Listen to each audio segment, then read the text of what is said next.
Nightingale have just released some information on their social media pages and a developer update video. Now, unfortunately, it is not good news. They have said that after many discussions with the team, they've come to a decision to move the early access release date for Nightingale to fall later this year.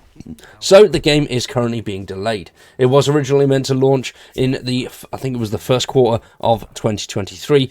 Well, originally it was the end of 2022, I believe, but now it has been pushed back to fall later this year, which is very disappointing, but I believe that with the right amount of time, this game will be absolutely brilliant. So a delay is better than a buggy piece of shite. The reason they've said for this shift is simple.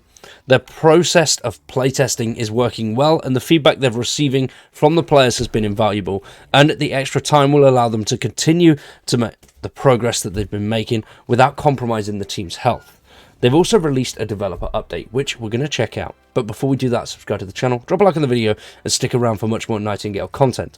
We'll be covering it here on a regular basis, and if you are a fan of survival games in general, fond of those buttons, I greatly appreciate it. Let's check out this update. Hey there, Realmwalkers. I'm Aaron Flynn, CEO here at Inflection Games. I wanted to give you all an important update regarding our early access launch for Nightingale. We mentioned in our last developer update that we'd keep you informed of our progress as we work towards addressing key feedback towards our game and ensuring that our early access launch lives up to expectations. After many discussions with our team, we've come to the decision to move our early access launch date to the fall of this year, which is spring if you're in the Southern Hemisphere.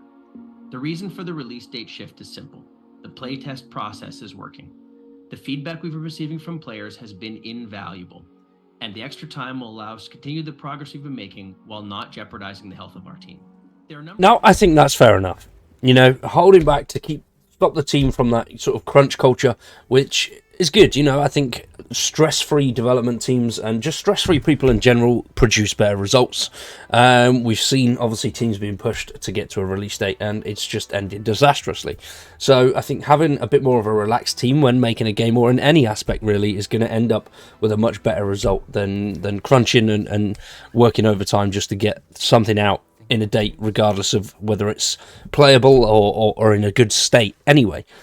Now, they're using this extra time to work on a load of the actual building mechanics and tune in the progression and pacing of the actual gameplay itself, which is good. They're still continuing the plans of early access, and they're also going to be upgrading to Unreal Engine 5.2, which is also a really good step. Unreal Engine, some of the games that are coming out on there look absolutely stunning. So I'm excited to see what this will look like in Unreal Engine 5.2.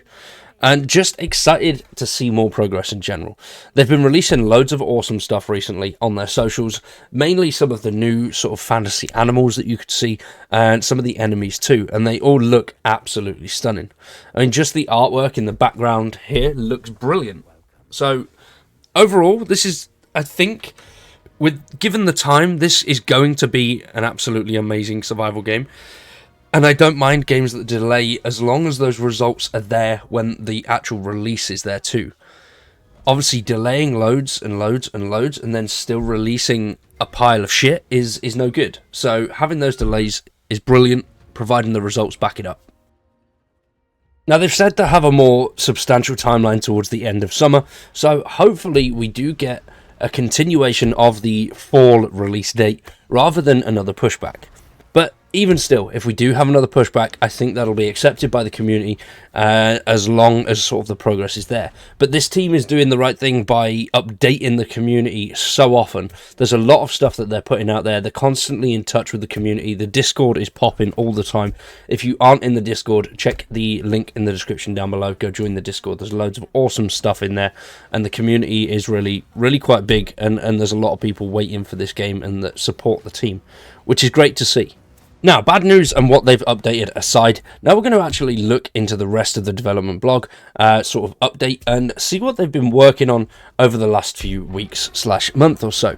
Since the last update, there has been a lot of changes by the looks of it, and I'm very excited. They're making loads of progress. As they've said, you know, they want to take that extra time to polish things and make sure everything is right upon launch. So let's have a little bit of a look at what they've got in store for us now. Thank you, Aaron. Since we've mentioned how valuable these playtests have been for us, we want to give you a little update on the next one. We previously mentioned that we were going to do a playtest at the end of May, but this has been bumped back a week or two just due to some technical hiccups. With that said, we have bumped it up from 7,000 invites to closer to 10,000 or 12,000 new people. Jesus, so that's a hell of a lot of people. 12,000 people for the playtest. I think this is the biggest one they've done. And the last one was under 2,000, if I remember rightly. But as they said there, the original was 7,000 and now moving it up to nearly 12. That's a hell of a lot. This next playtest will be the longest one to date, as it will cover both 2 full weekends as well as all of the weekdays in between. We're hoping that this will let more playtesters get into later game content and give more feedback on those areas. As with previous playtests, this will be a closed one, so don't expect any videos or streams of it just yet, but we will try to share some insights when it's all completed and done. Now let's talk about some of the things that have been implemented in the game. Oh yes, this is it. The team for a few months was texture corruption. Although sometimes on screen it looked pretty, actually.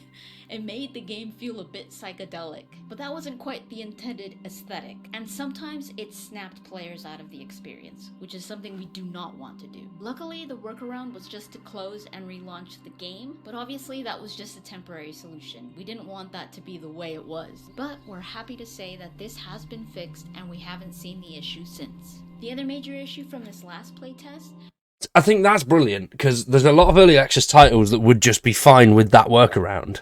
You know, turn it on and off again and you can play the game. I've seen quite a few early access / indie titles that just go, yeah, no, that'll be fine, you know, just do it like that. But I'm glad that they're fixing the little things, because that means that if they're fixing the little things, the big things are going to be sorted. So I'm excited. was that I'm optimistic. we're having an increased amount of graphic crashes. But we've been testing this out a lot internally to see what the cause was, and luckily our team has identified one of the problems, and we've already seen a 50 to 70% decrease in GPU crashes with this workaround. But we're working with external parties on all fronts, such as Epic and graphics card manufacturers, to fully resolve the issue. Because it wasn't just one thing that was causing the GPU crashes, it was a blend of different factors. So now let me talk about some of the things that we've added to Nightingale. So in Nightingale, you use workbenches for different things. You could craft things, or you could refine certain materials. Workbenches themselves can be upgraded by placing Oh wow, that looks much better. Nearby, and the bench contains a fixed amount of upgrade slots that the decoration. They changed loads of that. That looks brilliant. I like the look of that. Just everything in this shot looks amazing. I mean, overall, aesthetically, the game looks just brilliant. Everything that they've shown so far. But it looks like they've made some changes to this dial up here, along with the stuff along the bottom as well. That's very cool. There's a lot of changes since recent updates that we've seen. Take up. And then that looks to be... Is that armor down there? Yeah, that's top, trousers, and shoes by the looks of it. Oh, very cool.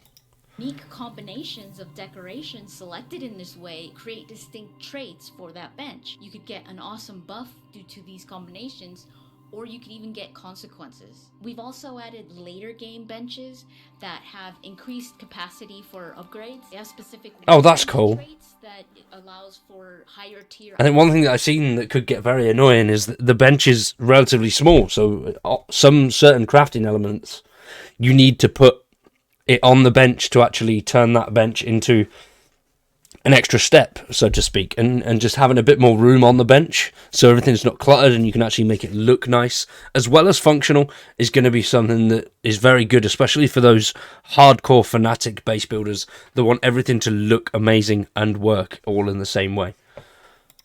Items, they have faster refinements and new recipe unlocks. We also introduced environmental traits which can further buff or debuff your workbench. So for example, the bench can get a sheltered trait if it has a roof overhead, which would in turn allow it to refine faster. Or your tool bench could get the whetstone trait if you place the appropriate decoration nearby, giving any bladed tool crafted on that bench a boost in damage. But as I said before, not all traits give you a positive effect. That's wicked.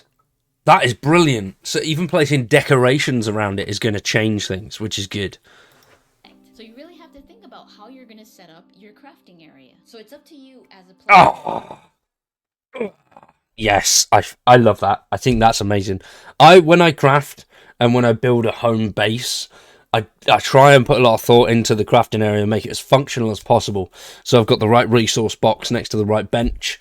I've got certain crafting areas in different places. So, you know, crafting armor and stuff. Everything for armor will go in that area, all depending on the game. And I think being able to build a base in Nightingale and have all of that set up is just going to look phenomenal. What setup works best for you and your playstyle. To improve your understanding of the state of your crafting bench at a glance, we also added new UI icons. So these will indicate how much fuel you have left, your crafting setup, and how many slots.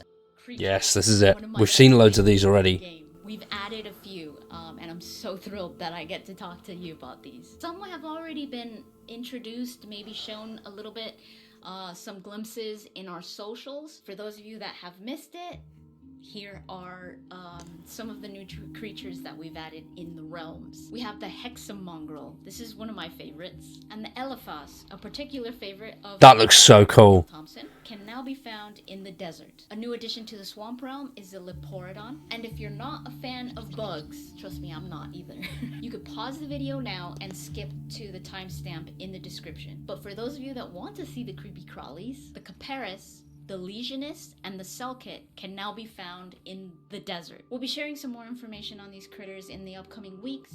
They look creepy and massive as well. They don't look small. I think they're going to mess us up. But for those of you that want to see the creepy crawlies, the Caparis, the Legionist, and the Selkit can now be found in the desert. We'll be sharing some more information. So that is it for today. Although it was a little bit of unfortunate news, it seems like the team is making an absolute mammoth amount of progress. So that's good. I think the game looks absolutely stunning as is. And from what the playtests have been saying, it's playing very well, and the team are fixing many kinks that they find. So even given more time, I think this game's just going to get better. Very excited for this one. Hopefully we don't see another delay, but we'll see. We'll see. For now, though, ladies and gentlemen, we're going to wrap that one up there. I want to say thank you for watching. If you have enjoyed, please drop a like on the video, subscribe to the channel, drop some comments down below, let me know what you think about Nightingale. For now, I've been Wired. You guys have been awesome. Thank you for watching, and we'll see you very soon with some more Nightingale.